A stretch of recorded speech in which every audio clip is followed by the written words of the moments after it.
అమరావతి దేవాలయం పక్కన కృష్ణానది ప్రవహించడం వెనక ఒక పెద్ద రహస్యం ఉంది. మిగిలిన క్షేత్రాల్లా కాదు.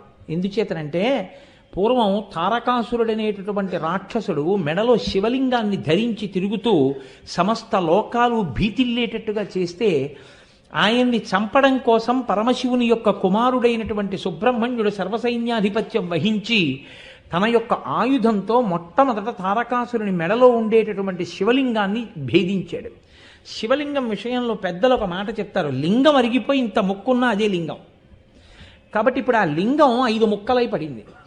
5 ముక్కలు ఎక్కడ పడ్డాయో అక్కడ 5 ఆరామములు వచ్చాయి. అవే సామర్లకోటలో భీమారామము, ఆ తర్వాత తూర్పుగోదావరి జిల్లాలోదే దక్షారామము, పశ్చిమ గోదావరి జిల్లాలో క్షీరారామము, ఆ తర్వాత అక్కడే ఉన్నటువంటిది ఆ గునుపూడి భీమవరంలో ఉన్నటువంటి ఒక ఆరామము, ఆ తర్వాత పాలకొల్లులో ఉన్నటువంటిది గునుపూడి భీమవరంలో ఉన్నటువంటిది, అమరావతిలో ఉన్నటువంటి అమరారామము గుంటూరు జిల్లా. ఈ 5 లింగముల యొక్క ముక్కలు పడిన చోట 5 ఆరామములు వెలిశాయి. ఇంద్రుడు స్వయంగా దేవతల బాధలు చూడలేక ప్రార్థన చేస్తే సుబ్రహ్మణ్యుడు సర్వసైన్యాధిపత్యం వహించి తారకాసుర సంహారం చేశాడు. ఇంద్రుడే ప్రతిష్ఠ చేయడానికి వెళ్ళినటువంటి లింగం ఆ కృష్ణానది ఒడ్డున ఉన్నటువంటి అమరావతి క్షేత్రం. కానీ ఇంద్రుడు ఒక మాట అడిగాడు. అక్కడ శివలింగం పడగానే తెల్లటి స్వరూపంతో పైకి పెరిగిపోయింది. పైకి పెరిగిపోతుంటే బృహస్పతిని అడిగాడు, ఈ శివలింగం ఇలా పెరిగిపోతోంది కదా, ఎలా దీన్ని ఆరాధన చేయడమని. భక్తితో నమస్కారం చెయ్యి, అలా నిలబడుతుందన్నాడు. నమస్కారం చేస్తే పెరుగుతున్న శివలింగం అలా ఆగిపోయింది. అందుకే మీరు అమరావతి వెళ్ళినప్పుడు చూడండి, అమరావతి శివలింగాన్ని కింద నుంచి అభిషేకం చేయడం కుదరదు. అభిషేకం కోసం వేరే అంతస్తు ఉంటుంది. అంతస్తు మీద నిలబడి పైనుంచి అభిషేకం చేస్తారు.